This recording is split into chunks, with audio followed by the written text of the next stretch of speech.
Can you imagine someone, you come home from work, you walk to your mailbox, and you going back, and someone gets in your face and say, I'll kill you myself. I'd love to kill you. Can you imagine? I find it strange that a neighbor would come out of their house and run into you and assault you in the street. I find that more than strange. Can you imagine someone unlocking your car, raising your garage door, and standing in the window looking at you while they're doing it, like you can't do nothing about it? Can you imagine these things going on?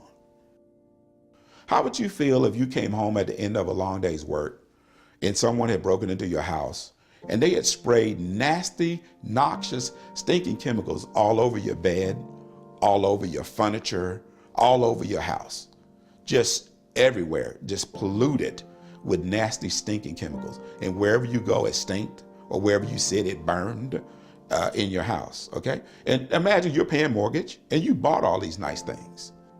This is ludicrous. This is crazy. No one should have to live like this.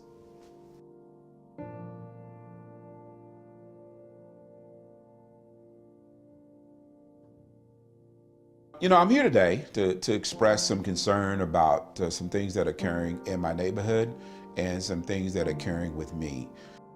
We moved to Pickerington, Ohio, to be able to have a better quality of life for our family. We wanted to have better schools.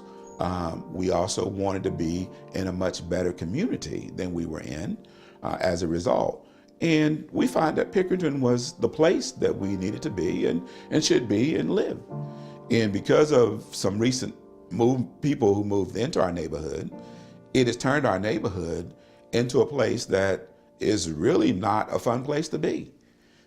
They feel like, you know, the world belongs to them, and they feel like they can do whatever they want to whoever they want to, and there's no consequences for them. And over the course of a short period of time, several things started to occur. You know, my house was being broken into, cars was being broken into, certain things was happening. Because I can pull out of my driveway, and before I leave the subdivision, a chemical bomb will go off in my car.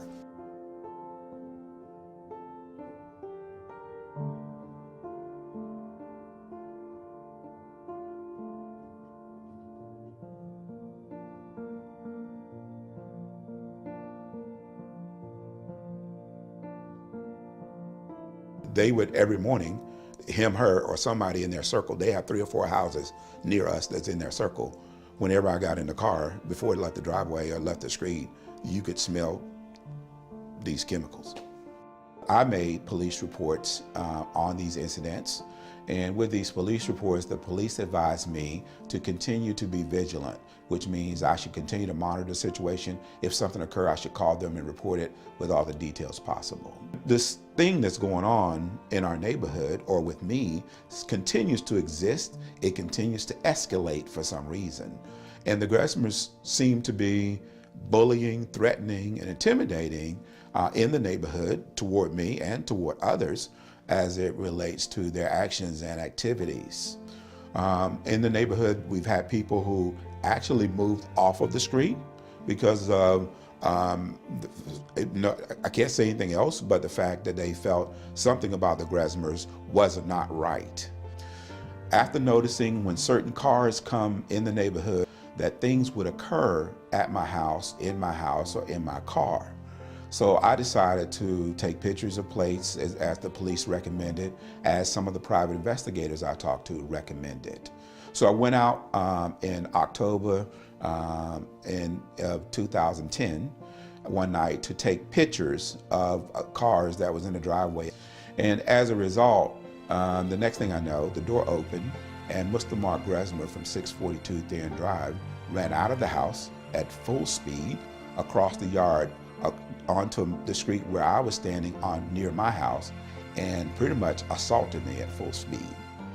So as a result, I didn't know what had happened. His wife came out and she said that we're going to call the police. So we called the police. They contended that I was taking pictures of their home or of their kids or something. I showed the police the pictures that I've taken. The only pictures that was on my camera was of the 2 cars in the driveway. I offered the police on 3 occasions the opportunity to take the camera with them for evidence.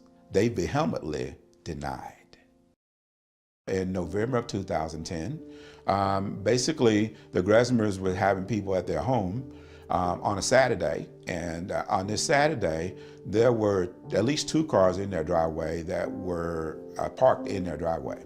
One of the cars, a burgundy looking van, backed out of the driveway, backed into my car sitting on the street, and drove away. One of the neighbors saw this occur, came to my house, rung the doorbell, and made us aware that someone had backed into my car and drove off. At that point, I called the police. I made a police report. The police came, they looked at the car, they rang the doorbell at 642 Theron Drive, talked to the Gresmers. They told the police that no one was in their driveway on that day. However, I have an eyewitness that says that there was a car in their driveway and that car hit my car when it left. I ended up taking the car to the body shop, and there was almost a couple $1,000s worth of work done to the car as a result of the damage that was done to the car on that day. The next thing that occurred happened on June of 2017. In June of 2017 is the video that we're referring to today, and that video will show you the fact that I came home from work, I parked my car in the driveway. After unloading my car, I pulled my car along the street. After getting out of the car, I get my mail, and you'll see me walk back to my house. The next thing I know, Mr. Gresmer is coming across the street, pretty much on my back, and you'll see me turn around and ask Mr. Gresmer to please leave me alone, because I have not done anything to him. I have not said anything to him. Very seldom, or if at all, do I speak to them or do they speak to me. However, you will see me go inside my house through the garage, close the door, and then you will see the Gresmers come across the street and run up in my garage as if they was going to come through my kitchen door and get me for some reason. I can tell you that there is a real problem with what you see in the video, and it extends far beyond what's in the video. The video really speaks for itself of the kind of people that Mark and Angie Gresmer are. In October of 2017, I go to my mailbox in order to actually retrieve my mail.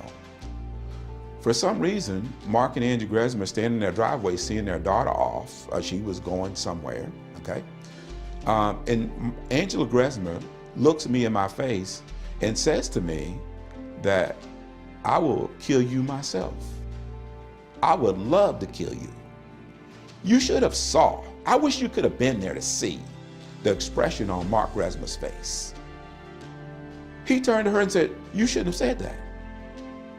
Why did you say that?" He was in shock, dismayed. He could not believe that she would say such a thing to me.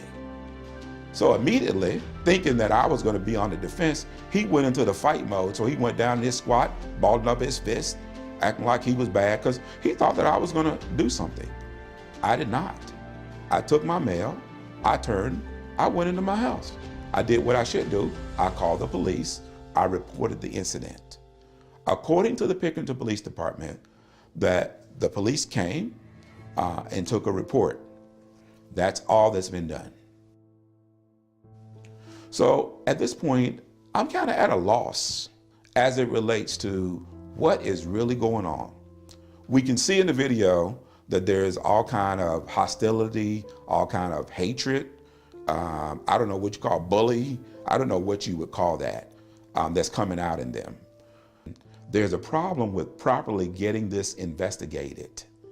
So from what some of the officers have said and what I've been able to pick up is that there is a concern with the management at the Pickerington Police Department.